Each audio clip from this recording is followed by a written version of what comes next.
Hey guys, Mr. Backerberg here. In this video, we're going to look at the second derivative test for local extrema. Now, instead of looking for a sign change in the derivative at a critical point, there is another test that we can use to help us determine local extrema, and it's the second derivative test. So what the second derivative test says is if your derivative at some c value is equal to 0, and the second derivative at that exact same c value is a negative number, then our function is going to have a local maximum at the value x equals c. Now similarly, if your derivative at c is equal to 0 and your second derivative at c is a positive number, then our function f is going to have a local minimum at x equals that c value.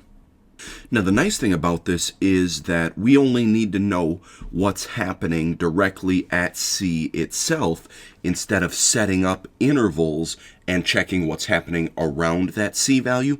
So that makes this test pretty easy to apply. But the bad news is that this test is going to fail if the second derivative is equal to 0 or if the second derivative doesn't exist. So sometimes we'll have to go all the way back to our first derivative test in order to figure out local extreme values. So in this example, we're going to look at using the second derivative test for the function f of x equals x cubed minus 12x minus 5. So the first thing I want to do is figure out the first derivative so that we can find the zeros of the first derivative. So if we differentiate x cubed using the power rule, that turns into 3x squared, and then differentiating the negative 12x, that just turns into negative 12. Differentiating the negative 5 turns into 0, so we don't need to keep that on there. Now using this first derivative, we want to figure out where the first derivative is equal to 0. So I'm going to take the 3x squared minus 12 and set that equal to 0. I'm going to add the 12 over, so I get 3x squared equals 12. I'm going to divide the 3 over, so x squared equals 4. And then I'm going to square root both sides, so I get x values of plus or minus 2. So these are the two places where the first derivative is equal to 0. But this is called the second derivative test, so now I need to figure out what the second derivative is. So if I use the power rule again with the 3x squared, drop the 2 down, and that becomes 6x. And then if we do the derivative of the negative 12, that just turns into 0, so we don't need to attach that on at all. Now we want to check the sign at each one of these x values, at 2 and at negative 2. So if we were to plug in 2, so doing the second derivative of 2, we're going to get 6 times 2, which is 12. So because we got a positive answer, that means that we have a local minimum at x equals 2. But then if we test out negative 2, so plugging that into the second derivative, this would be 6 times negative 2, which is going to be negative 12. And then because we got a negative answer, then our function is going to have a local maximum at x equals negative 2. Now, if we wanted to figure out where those points actually were on the graph, then we would take each one of these x values and plug them back into the original function. So I'm going to take 2 and store key that in my calculator, and then when I plug it into my original function, I get negative 21. So the point 2, negative 21 is the local minimum. But then if I take negative 2 and store key that in my calculator, and again plug it into the original function, I get a y value of 11. So the local maximum is at the point negative 2, 11. Now this example is going to be a little bit different. We're going to use the derivative of f and the second derivative of f to help us come up with a potential sketch for the graph of our function f. So we know that the derivative of our function f is 4x cubed minus 12x squared. Now before we get too far with that, a couple of things I do want to mention. We know that our function f is going to be continuous because the derivative exists. And because we know that the domain of the derivative is going to be negative infinity to positive infinity, that means that the domain of our original function f also has to be negative infinity to positive infinity. Now that's going to be important because we don't have to worry about the endpoints of our domain because it goes from negative infinity to positive infinity. So the only critical points of our function f are going to occur at the zeros of the derivative. So if we start looking for where those zeros occur in order to help us find any local extrema for our function, then I would take the 4x cubed minus 12x squared, set that equal to 0. We can actually factor 4x squared out of here, and that's going to leave me with x minus 3, and that's equal to 0. Now, because we have this factored out and it's equal to 0, I'm going to take each individual factor and set them equal to 0. Solving this first one, we can divide the 4 over, but that's still going to equal 0. And then we can square root both sides, and that's still going to equal 0. So we've got an x value of 0 as a critical number. Now for this x minus 3, I just have to add the 3 over to the right-hand side, so I get x equals 3. Now with those, I'm going to set up my sign chart so that we can help find the local extrema. When we're doing this, we're looking for where the sign of our derivative changes. So we want to pick test values from each interval so that we can see the sign of our derivative on each one of those intervals. So the first thing I want to do is pick something to the left of 0. So maybe I pick negative 1. I'm going to store key that in my calculator and then plug that into my derivative here. When I do that, I'm going to get negative 16. I don't really care what the number itself is. I just care that it's negative. Then I want to pick something between 0 and 3. So maybe I pick 1. Again, I'm going to store key that and plug that into my derivative. When I do that, I get negative 8. And again, the number itself isn't important, just the sign. So that's a negative interval. And then I want to pick something to the right of 3. So maybe I choose 4. Again, store key that, type that into your derivative. When we do that, we get 64, which is a positive number. So this is a positive interval. Now, extreme values happen where our derivative changes signs. So as we look in here, first as we focus on the 0, we've got consecutive intervals that are the exact same sign. So we don't have a local extreme value there. But as we look at the 3, we switch from negative to positive at the 3. So because of that, then there's going to be a local minimum at x equals 3. Now the next thing we're going to look at doing is finding the intervals where our function is increasing and the intervals where our function is decreasing. And to do that, we're going to use the exact same sign chart that we just created. So here's our sign chart from the last slide.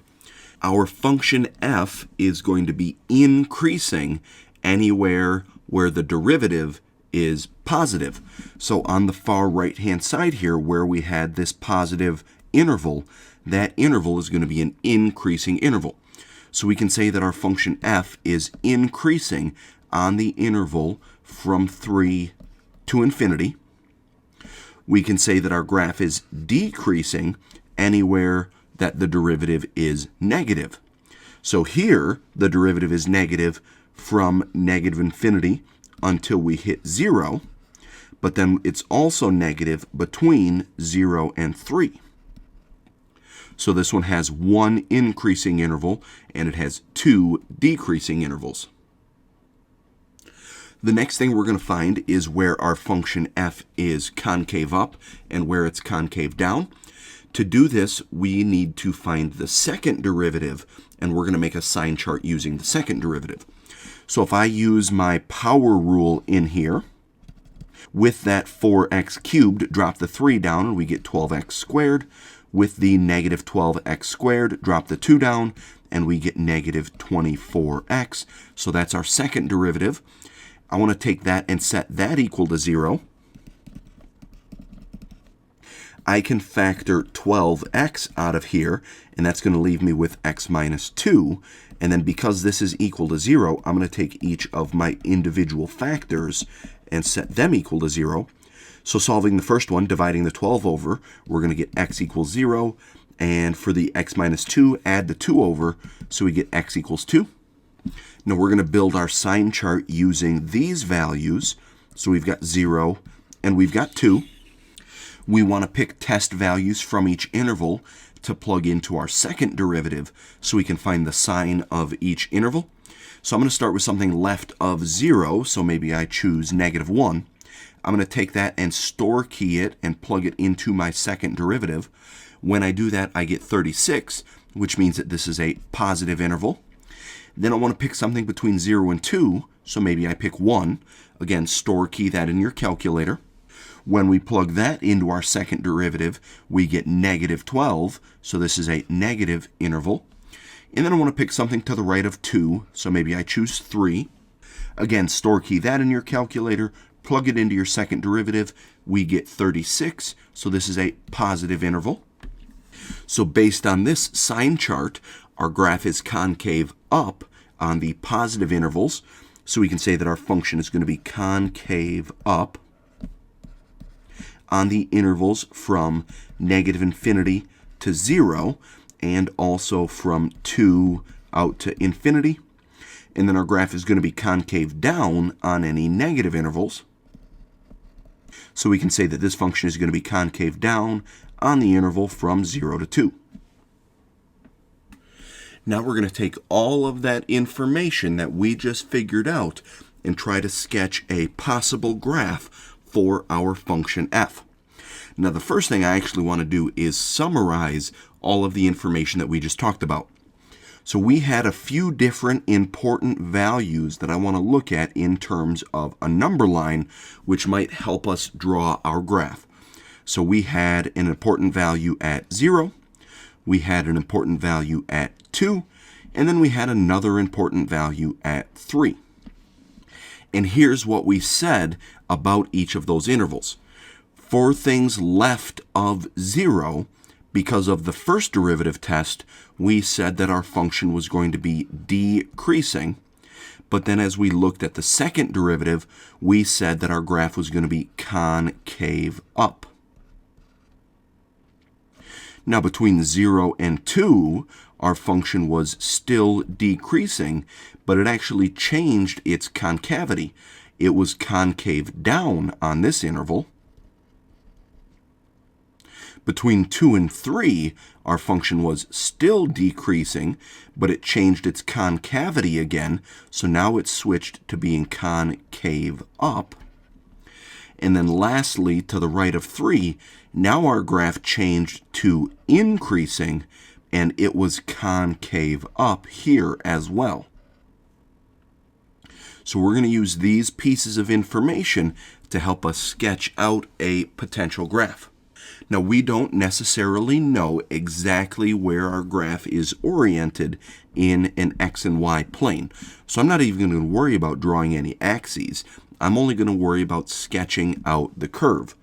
So we know that on the far left-hand side of our graph, it's decreasing, but it's concave up. So if I want to try to sketch that picture, I need to make my graph come down, but also kind of flatten out as we go to the right to give it that concave up look.